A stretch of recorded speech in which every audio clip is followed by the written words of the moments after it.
Mari kita mempelajari sedikit mengenai minimalisme, stoikisme, dan slow living.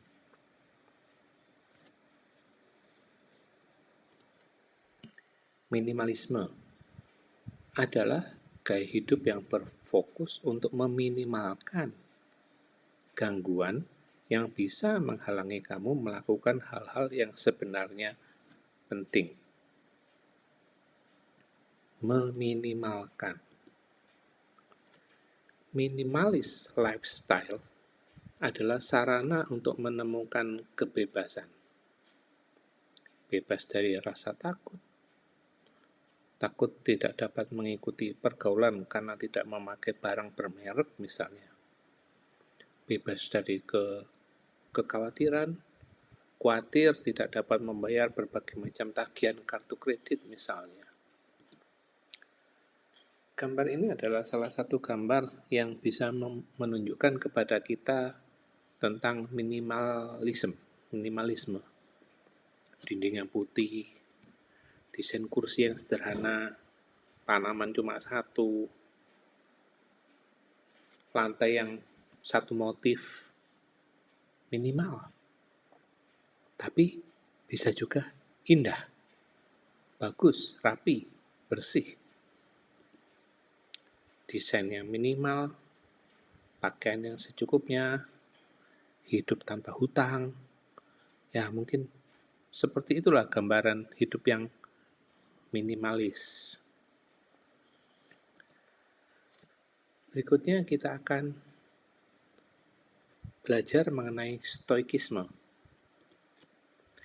Stoikisme adalah cara hidup yang menekankan dimensi internal manusia. Seorang stoik dapat hidup bahagia ketika ia tidak terpengaruh oleh hal-hal di luar dirinya. Ini dari berbagai sumber ya. Misalnya meminimalkan penggunaan gadget dan sosial media sehingga kita tidak banyak terganggu oleh faktor-faktor eksternal.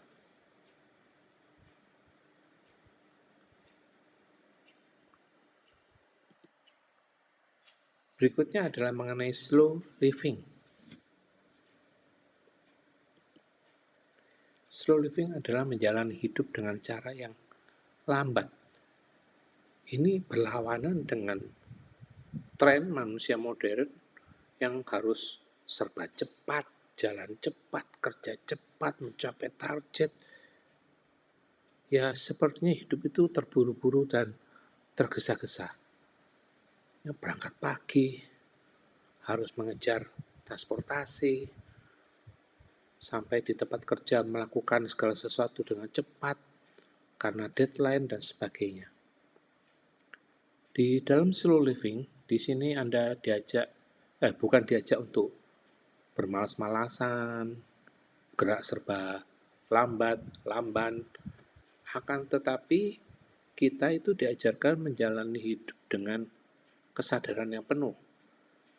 Karena kalau kita serba terburu-buru, serba cepat, serba tergesa-gesa, kita tidak bisa sadar sepenuhnya akan apa yang kita lakukan.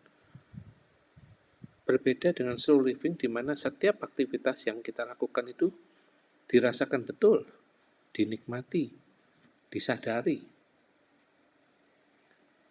Jika kita menanam pohon misalnya, atau menanam benih, atau menanam satu bibit, kenapa kita menanam? Bagaimana caranya? Bagaimana memeliharanya? Dan apa tujuan ke depannya? Jadi sesuatu yang benar-benar kita sadari untuk kita lakukan.